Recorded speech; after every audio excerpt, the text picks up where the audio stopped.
Shabbat Shalom, everyone. Hi. I hope you're well. You know, there is so much to speak about. There's so much to comment about, and in some ways, it's very hard to find words, and certainly hard to find words of comfort. But I do know, and I've spoken about this in a variety of contexts over the last months, maybe even years, that if we sit back and see ourselves as being helpless, the challenges of the world become totally overwhelming.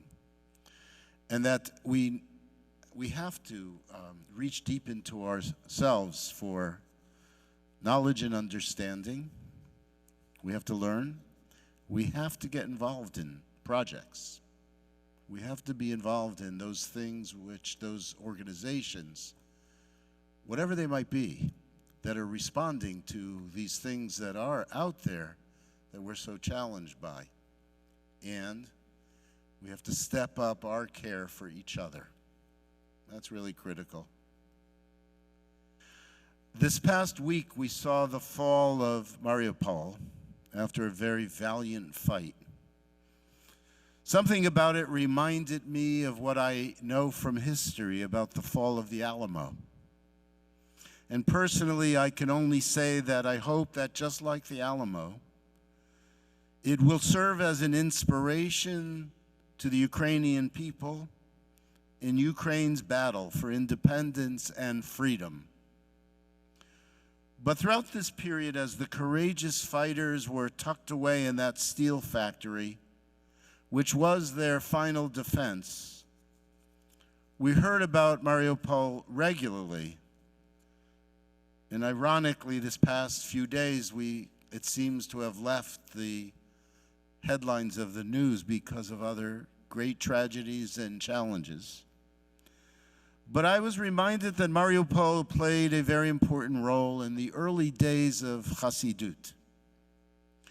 I did a little research in a very busy week, and maybe research is a stretch. I did a little Googling around to learn a little bit about the Jewish history of Mariupol.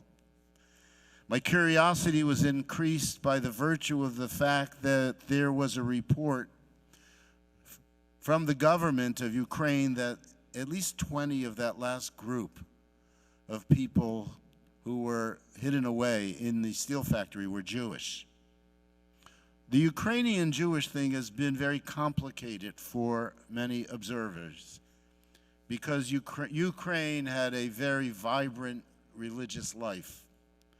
It was the home of great Hasidic masters and Hasidic communities, Rabbis who led their communities with devotion and with beauty.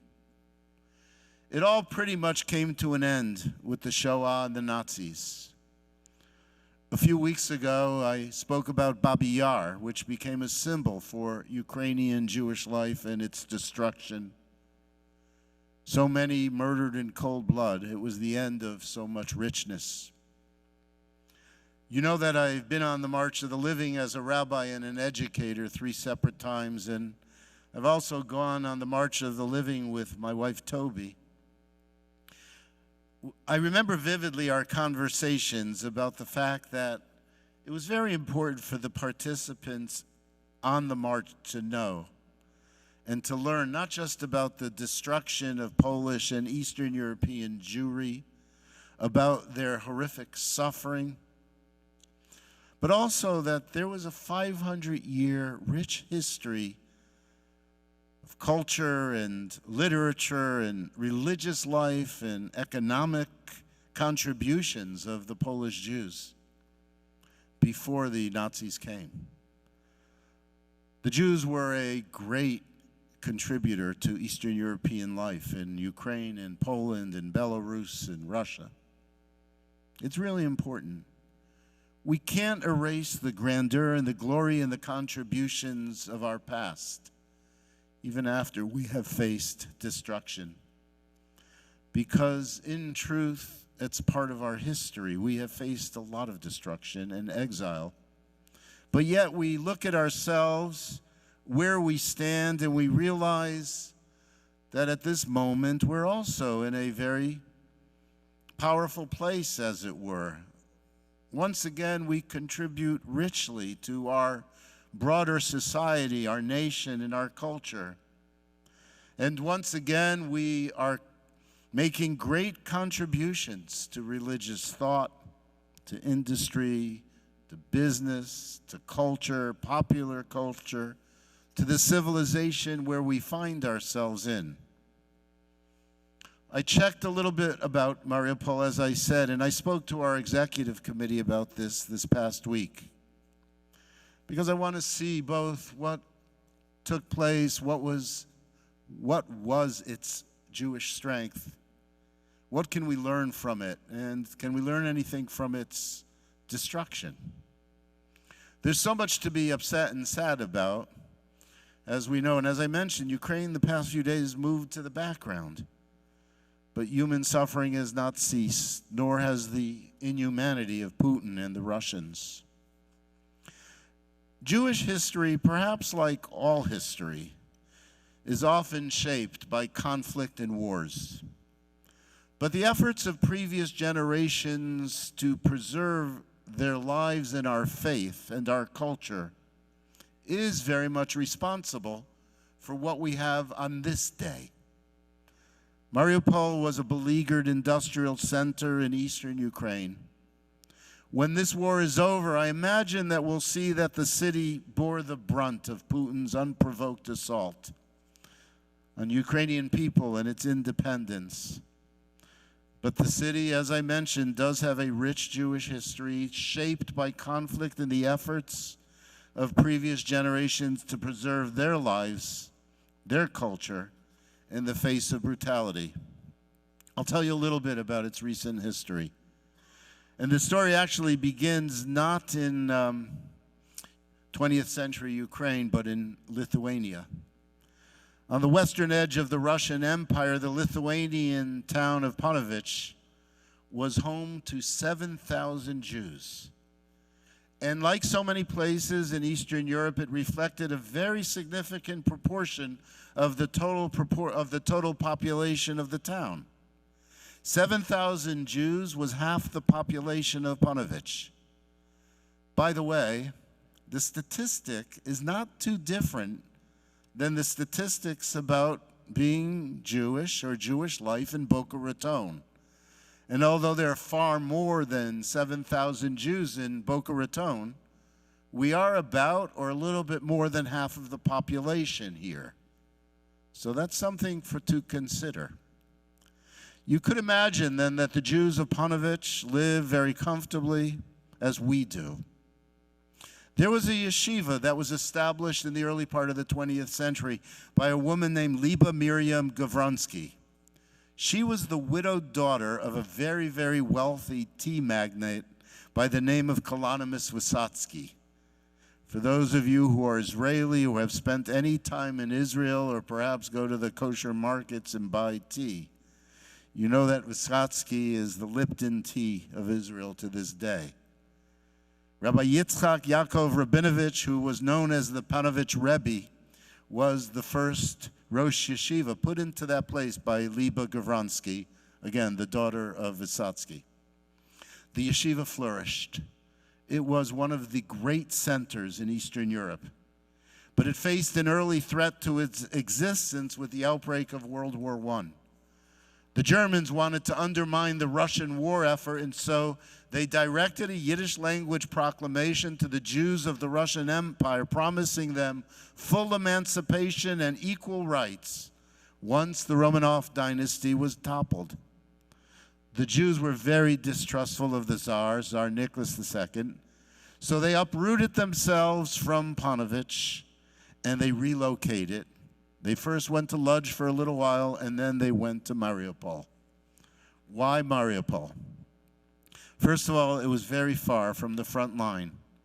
And so the Jews felt that they could be safe in this little town that was far away from everything and everybody. And so Mariupol developed a reputation as being a haven for Jews. In 1791, the city, it was a port city, was added to the Pale of Settlement. As you know, you probably remember from your early Sunday school or day school days, The Pale of Settlement was a region that Russians designated for Jews. You live there and we will leave you alone. By 1847, 100 Jews established homes there. They participated successfully in Black Sea trade. It became a destination for Jews who were looking for economic opportunity and fleeing the overcrowded regions of Lithuania and Belarus. It was not a place for snowbirds, by the way. There it differs from Boca. By the end of the 19th century, the city was home to well over 7,000 Jews. It was a dynamic place, and the Jewish community thrived, but it ended really quickly, very quickly. From the heights of its glory, it was destroyed with the Nazi invasion. On October 18th, 1941, which was a day that was known as the Day of the Holocaust by Bullets, over 5,000 Jews were killed. They were shot. And that's, in a very macabre way, that's a really, really big challenge to kill that many people by bullets in one day. As for the yeshiva, it went on to establish itself as one of the great institutions of Talmudic learning. In June 1941, the Nazis murdered all the Jews left. In 1944, except for a few, by the way. In 1944, the Panovich Yeshiva, though, was reestablished in Bnei Brak. Amazingly, the Panovich Yeshiva has grown to reclaim its reputation amongst the most prominent Haredi yeshivot in the world. It's one of the largest in the world today. The Rosh Yeshiva is a very active, young Rabbi, or Rabbi Gershon Edelstein, who's only 98 years old this year. Ironically, or perhaps predictably, Jews slowly trickled back into Mariupol after the war. So by 1959, 2,000 Jews were living there. In 1989, it became part of Ukraine, separated from the former Soviet Union. And as is true every place in the world, like maybe but the South Pole, Chabad moved in, and they supported that community as they did in many former Soviet communities. And they supported that Jewish population. However, much of the population left and made Aliyah to Israel during Operation Exodus, which I'm sure we all remember well. Last week, a representative of Vladimir Volinsky indicated to the world that there were 20 Jews who died or were captured in the last stand at the steel factory in Mariupol. So that's a little bit about its history.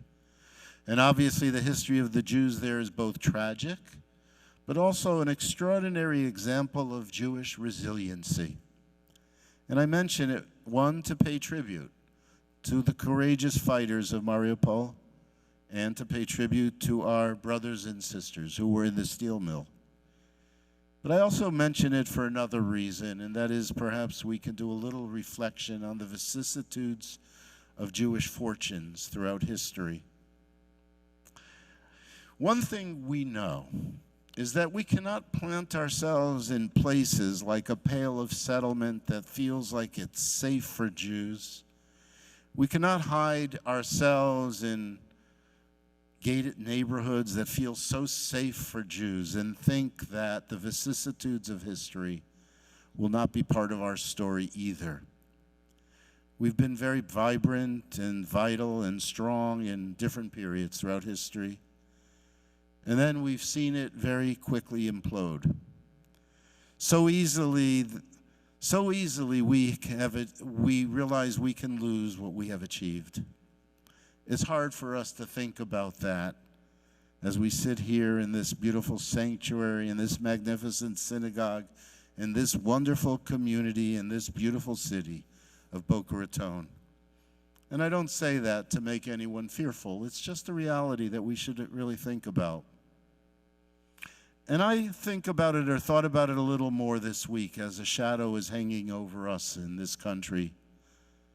As Jews, we may not have felt that we had to respond to that shadow because we are not its first victims. But the shadow is very real, and it's very challenging, And it's very painful, and it's very, very frightening, and it's very violent, and it threatens democracy, and it threatens us. It's the shadow of white supremacy.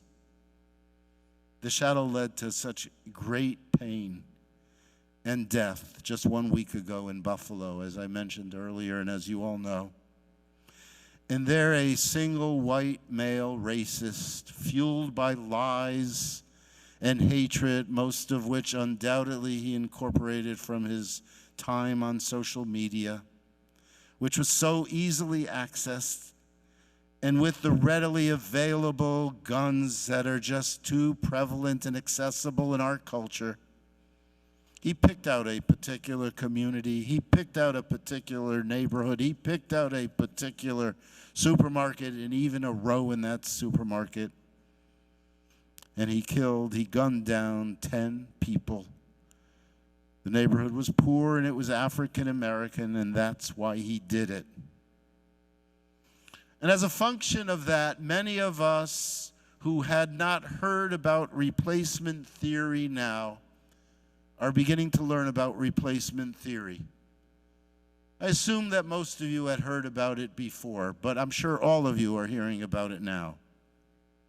It was spoken about pretty loudly and clearly at the beginning of the last president's reign, where we saw these same type of white supremacists, racist haters, anti-Semites marching in the streets of Charlottesville, Virginia. And there they used the slogan, "The Jews will not replace us." Replacement theory has a long history, by the way. It's not just a contemporary white American theory. It is a racist notion that's been used for a while, and not just in America, but also in Europe.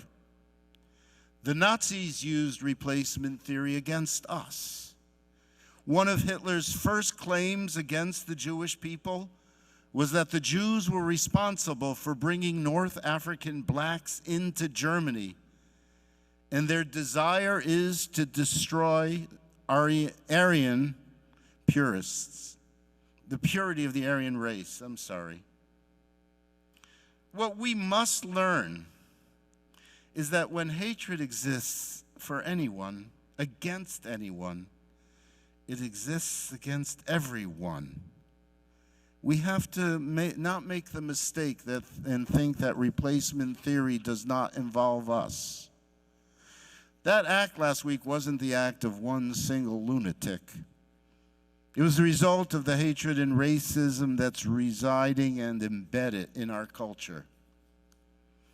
Replacement theory has taken on power amongst fearful white people with the consideration of either dark-skinned people or people who speak different languages, their fear that they will become a voting majority.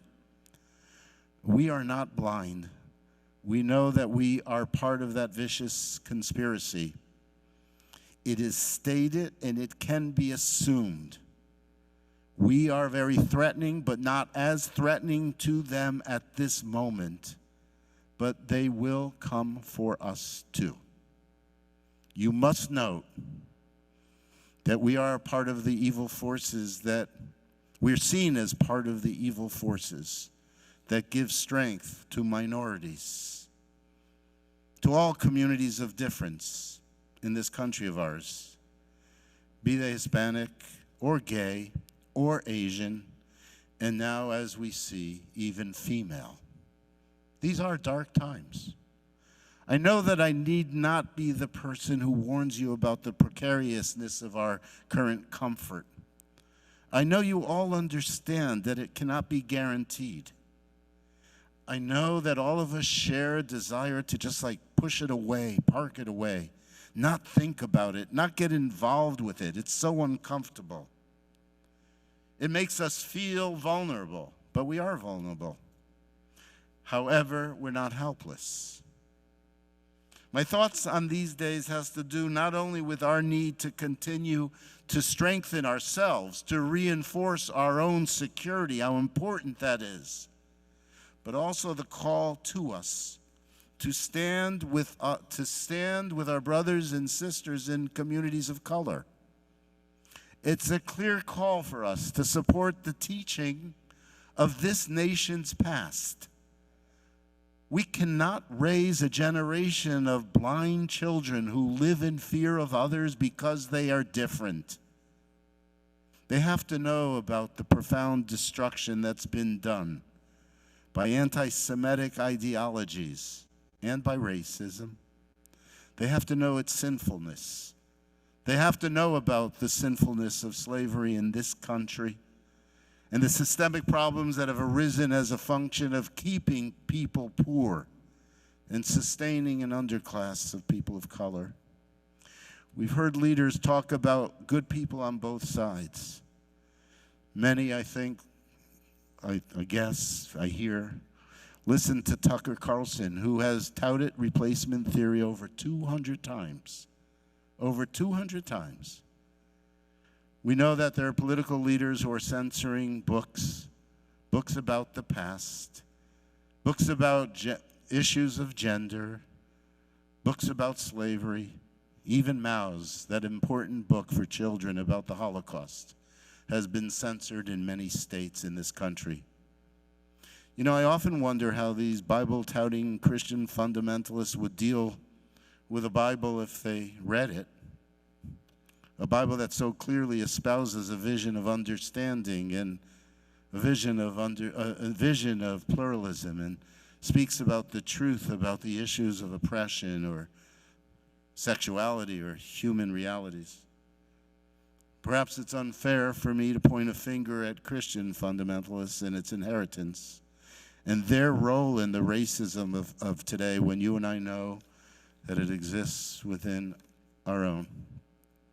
But it is what it is. And we must know what it is. And we must call it out. On this Shabbat, then, I was looking for some inspiration born out of our Torah. To no surprise at all, I did find it. And I want to share it. And I don't want you, as I begin this description from Bahar, to think that I'm all over the place. I'm really focused on this particular issue of the cruelty of human beings towards human beings. Bahar is on the mountaintop. Have you been on the top of a mountain? I have. I love mountaintops. And I'm sure that almost every excursion to a mountaintop creates a vivid memory because of what we can see. We can see long and we can see far. On most vacations, most times that I go away with Toby visiting kids, we find a place to climb. Although they're not as difficult as they were years ago.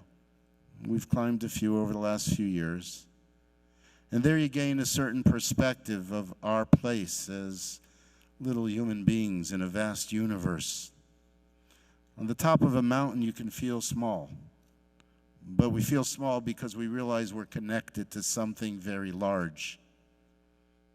Being on a mountain creates a view that is very large. So here in this parsha where we're on the mountaintop, or Moses is on the mountaintop, it's interesting to note what God reveals there.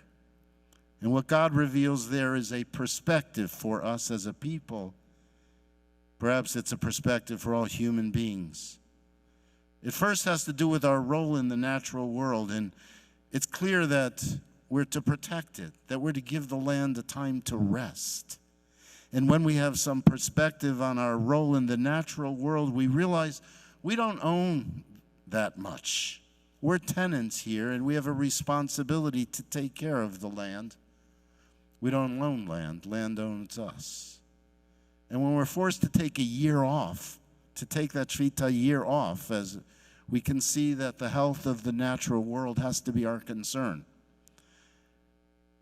And the hope would be that it would inspire us to become protectors of God's creation. But that's not where the Parsha ends. Because once it creates that perspective, the Parsha then makes it really clear that we don't own each other either. and that we're responsible for those who are suffering, and we're responsible for those who are enslaved. We're responsible for those who work for us. We're responsible to see to the liberation of others. That's in the Parsha. Essentially, the Torah is telling us that we need to live lives that are more modest and more modest about ourselves.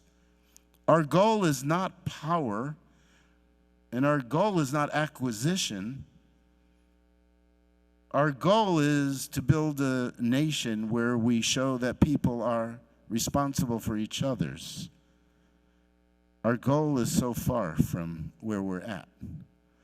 Yesterday, I read a story of a group of our own congressional leaders who are traveling to Hungary to meet with one of the world's most dangerous autocrats, Viktor Orban, the Prime Minister of Hungary, who's a proponent of replacement theory, developing it rapidly in Europe, and making a claim that Europe is changing because of the Jews.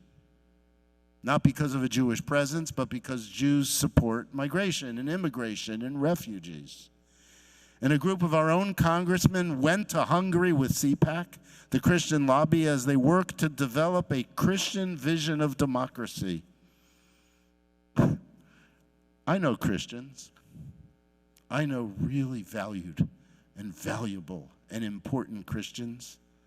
This is not their vision of democracy at all. And so I say that all of us need to be informed. We need to be more informed, and we need to be engaged. Our local clergy, with Father Sherman and myself, will be meeting with black clergy.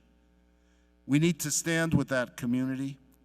And there will be more forthcoming, and you'll hear about it. And it's not enough anymore to do a vigil. We need to enter into real projects that connect us. We are not on any mountaintop right now, friends, but we learn from that place in the Torah. We learn the perspective it gives us about life. You know, just similarly, we also learn from being in low places. We also learn from walking through the valley of the shadow. And what we learn is that in spite of being in that valley and all of its darkness, we cannot fear evil. Because as we have seen, God is with us. And when we hear the word of God, what we see is a call for justice and freedom and human connection. It's a word that can inspire us, and it will never allow us to stay in that valley. And that's what we need to learn. Not just from our liturgy, not just from the psalmist, not just from the Torah, but from the courage of the people in Mariupol, today and yesterday and tomorrow. And we will also learn it from the people of Buffalo, as we see their extraordinary faith and their willingness to join together with all people of goodwill. Nothing lasts forever. We do know that even in our power and strength, we are vulnerable. But we can live in this life. We have to live in this life with hope, with faith, with love, with wisdom, and with a sense of calling and a commitment that we do share in the responsibility of others' lives, the lives of all. Specifically, practically, I encourage all of you to learn about replacement theory. It is going to be the major issue amongst so many issues in the upcoming elections. See what replacement theory means for us as Jews, not just people of color, but all of us. Learn of the politicians who support it and the ways that they support it. And then all of us together have to go to work. Shabbat Shalom.